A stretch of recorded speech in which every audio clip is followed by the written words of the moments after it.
Objections क्या हैं ये ऑब्जेक्शंस? क्या ये हमारी सेल के लिए अच्छे हैं या हमारी सेल के लिए बुरे हैं?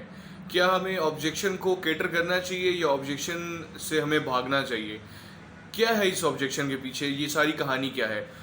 ऑब्जेक्शन कहते किसे हैं? सबसे पहले हमें ये समझने की ज़रूरत है। ऑब्जेक्शन, सबसे पहली बात ज़हन में रख लें कि ऑब्जेक्शन का मतलब इनकार नहीं होता, ऑब्जेक्शन का मतलब होता है एतराज़।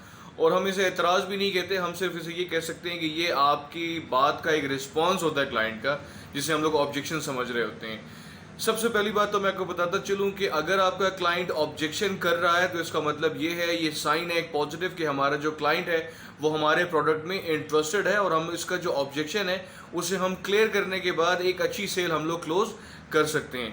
पहली चीज़, आप जब भी कोई प्रेजेंटेशन देते हैं, जब भी कोई प्लान प्रेजेंट करते हैं, अपना प्रोडक्ट प्रेजेंट करते हैं, या कोई भी आप सर्विस अपनी प्रेजेंट कर रहे हैं, उसके जवाब में क्लाइंट जो है आपसे कुछ सवालात करता है। उन सवालात को हम ऑब्जेक्शंस कहते हैं, और जहन में रखिएगा वो ऑब्जेक्शंस एतराज़ात होते हैं, और एतराज़ात उसी वक्त उठते हैं जब क्लाइंट को कोई चीज़ समझ में नहीं आ रही होती।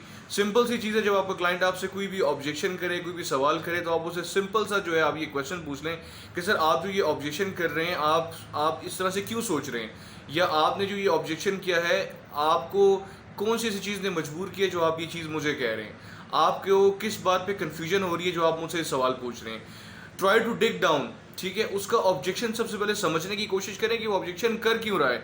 जब वो आपको बताए कि यार मैं इस वजह से ऑब्जेक्शन कर रहा हूँ, या मैं इस वजह से सवाल कर रहा हूँ, हो सकता है उससे आपकी कंपनी की इन्फॉर्मेशन चाहिए, हो सकता है उसे प्रोडक्ट की मजीद डिटेल चाहिए, हो सकता है वो प्राइसिंग के ऊपर परेशान हो रहा हो सकता है कि वो क्लाइंट जो है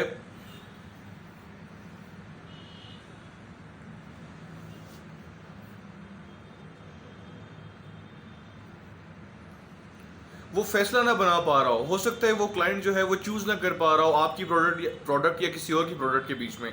तो सबसे पहली चीज़ हम लोगों ने ये देखना होता है कि हमारा क्लाइंट जो है वो ऑब्जेक्शन कर क्यों रहा है। दूसरी चीज़ ये होती है कि उसका ऑब्जेक्शन है क्या, किस पॉइंट के ऊपर वो ऑब्जेक्ट कर रहा है। और तीसरा चीज़ हम लोग का जो तीसरा स्टेप आता है वो ये है कि आप उसके ऑब्जेक्शन को रिजॉल्व कर दें। रिजॉल्व किस तरह से कर दें कि उसकी जो भी कन्फ्यूजन है उसको जवाब दे दें, या उसको वो चीज़ समझा दें, ताकि उसके जो जहन के अंदर जो भी कन्फ्यूजन चल रही है वो ख़त्म हो जाए। जहन में रखिएगा एक और चीज़ देखें, जब भी आपका क्लाइंट जो है ऑब्जेक्शन कर रहा होता है तो objection basically is an opportunity कि आपको एक अच्छी सेल मिल सके। ठीक है, ऑब्जेक्शन मैं दोबारा से कहूँगा इनकार नहीं होता, ऑब्जेक्शन का मतलब होता है एतराज़ करना, और आप एतराज़ात को दूर करते चले जाएँ और आपका जो क्लाइंट है उसकी कन्फ्यूजन दूर होती चली जाएगी और आप अपनी सेल के उतना नज़दीक आते जाएंगे। Thank you so much.